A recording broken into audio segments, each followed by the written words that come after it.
So, Joseph, as far as your practices, clinically, are you by the bedside in a hospital or? Yeah, and so I do a lot of work on the bedside, and I work a lot with groups. We do some groups. There's a location for you at the hospital? Yeah. I do probably about 7-8 hours a week. Oh, okay, there, so within the hospital, that, so yeah, it's not within too the much. hospital, it's not too much. No. Too much. They're my client. They fall under my business because I have my Okay. own business, Uh-huh. so they fall under my business. So and Heather's. I just keep referring to Heather because she used to do this as well. I think she was primarily in with the dialysis section. Now they've expanded it, so I pretty much do oncology, cancer mostly, some trauma work. My role is a little bit different there, is where I have specific goals for the patient. Usually the patient has been, I see the worst of the worst. So I usually see the kids that have been there for a long time. They're socially isolated. They're not usually talking, or they're aggressive. Oh, okay.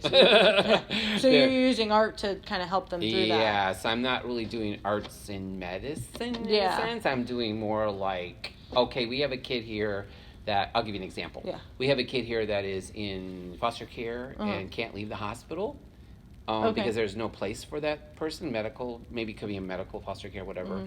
But she has behavioral issues. She has all these things, and we would really like to have her have therapy while she's in the hospital, while she's waiting. Yeah. She's waiting in the hospital. Yes, to go home. Yeah. Or I may have somebody like that has been brought in on a Baker Act.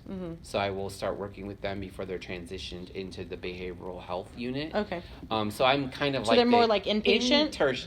No, they're in the hospital. They're in the hospital. Okay, they're in the hospital all the time. There's no bed for them. They've been brought in because there's a medical problem. Okay.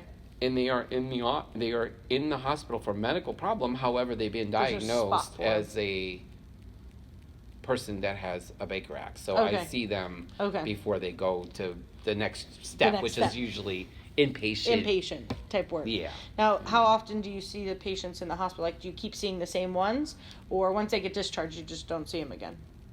I see the same ones quite often because there's some of them are severe where they're back. They're there for a while. For a while, yeah. Okay. So, yeah.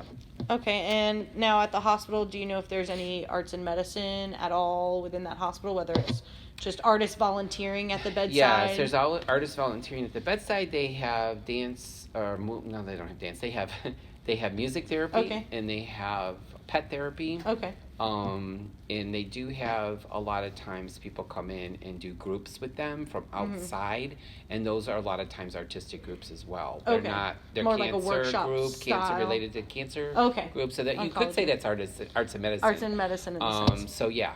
So okay, so now do you ever work any place or do any work with artists in residence, or have you heard of anything? Yeah, we have artists in residence that come in and volunteer. And they're just painting a picture and they're showing their artwork. Yeah, it's more for fun. Inspirational kind of volunteer kind of work, yeah. And have you noticed anything in your hospital that's like art, or the hospital that you work in, like artwork on the walls that are maybe made by patients or something along those lines? Maybe it was a workshop style project. I know when I was here and actually took one of Heather's classes, we did at Tampa General Hospital, we did like a... Yeah, and you probably do that with your students. So they still do that. I tie my classes in with a lot of the institutions in the Tampa Bay area, and we do a lot of work in the community. So we do a lot of work with the elementary schools, the hospitals, the community centers, and we do murals, we do, projects that they keep up, all those type of things, yeah. As part of the educational process here. Okay. Because a lot of our students do not want to become art therapists. They want to be like a therapeutic artist or a case manager, or they want to leave here with their BA but still work. And still work. So not gypsy around. Yeah. So a lot of them do come out and get jobs in the field. We have a lot of our students come out and get jobs in the field in therapeutic arts. Okay. Okay, so there's a lot of opportunities for them Yeah. out there once they leave You here. did that. I did. I guess you're right. I did. I guess I created it from the ground, so I was a volunteer at first. I guess that's how you have to start sometimes, especially with a new profession. Yeah. Now, do you see maybe arts and medicine being in place a little bit more in hospitals, or do you think that it maybe is kind of one of these things that might be more volunteer type work for people with arts and... No, because I think every hospital should have an art therapist, an arts and medicine person, and a dance therapist, a movement therapist, a pet therapy, and yeah, I think anything that's going to help is good. And I think the artist and medicine person could work right alongside an art therapist because, my description to you is totally different. Yeah, they're totally two different. They're entirely two different things. We kind of do similar things, because we use art, right? But the purpose of why we're using it is two completely different things. Yeah. Now, as far as collaborating, what would you think a collaboration would look between the two of them? Like, what would the role, let's say, if you were an art therapist in a hospital and that was your full-time job, and then you also had an artist in residence that was part of your team, and that was their full-time job, like, how do you see the relationship working within that?